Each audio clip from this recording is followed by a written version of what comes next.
majority. And it makes me wonder, I know this is sort of just speculation here, but it makes me wonder if maybe there's a global shift happening.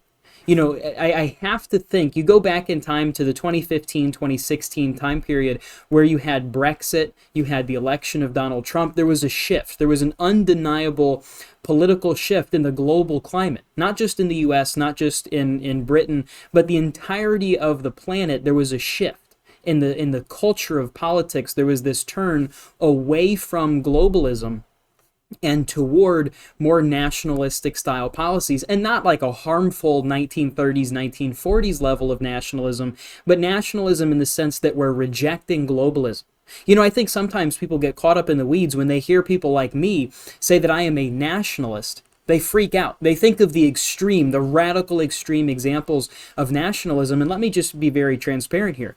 Nationalism is no different than anything else.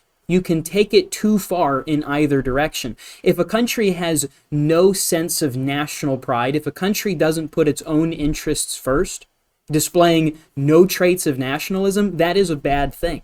We don't want the United States to be devoid of nationalists. It would be a miserable place to live. But at the same time, you can take it too far in the opposite direction where you become extraordinarily problematic if you take nationalism too far. I mean, we can look back to the 1930s, the 1940s, and see very powerful examples in Italy and in Germany of nationalism taken too far. There is a healthy medium somewhere in between. We don't want to have no nationalism. We don't want to have too much. I think that the style, the form of nationalism that we're seeing on the rise in the United States and potentially all across the globe, the form of nationalism we're seeing rise up is a healthy response to the encroachments of globalist regimes. For example, think even to the United Nations. The United Nations is a terrible, failed organization. I have ranted and raved on the UN before. I will probably do it again at some point.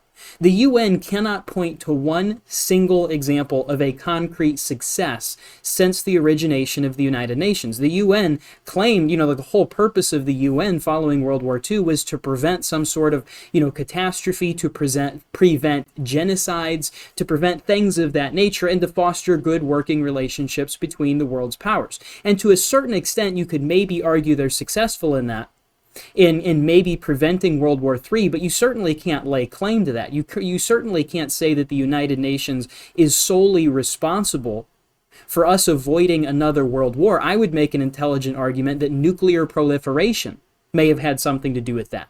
The existence of nukes on all sides guaranteed mutual destruction.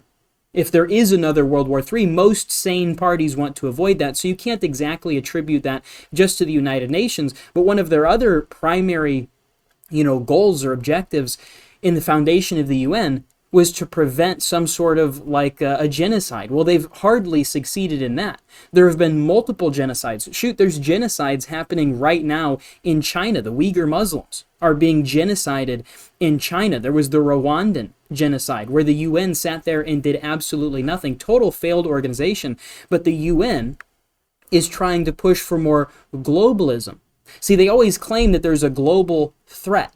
And if there's an existential global threat, then the only response has to be a global response. Obviously, if it's a global threat, then it has to have a global solution.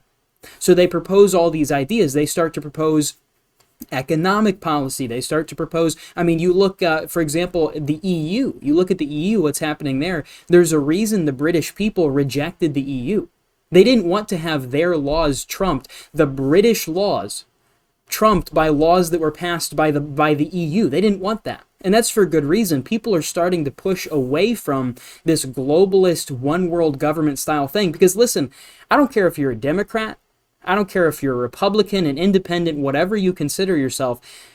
I think it should be universally accepted and agreed upon that one world government would not be a good thing. Having one body that's in control of the entire world is not a good thing. If you don't agree with me, you might want to study history a little bit more and think about what happens, this trend we see all throughout human history. What happens when power is condensed? When you condense power, and the more power you condense, this is just exponentially worse. When you condense power, things get really, really hairy really, really fast. An awful lot of people end up dying virtually every single time that that happens. So my hope is that not just in the United States, but all across the entire country or the entire world, we start to see this decentralization of power. Centralization of power is a very concerning thing. It's a very dangerous, dangerous thing to see happen. So I'm watching some of these foreign elections. I'll be totally honest. I am a domestic policy guy. I pay the most attention to domestic stuff, American politics, American culture, but I am starting to pay a little bit more attention because I think there's some global themes that are starting to happen. I think there's a bit of a global response. Certain countries in Europe, I've been paying attention to Poland.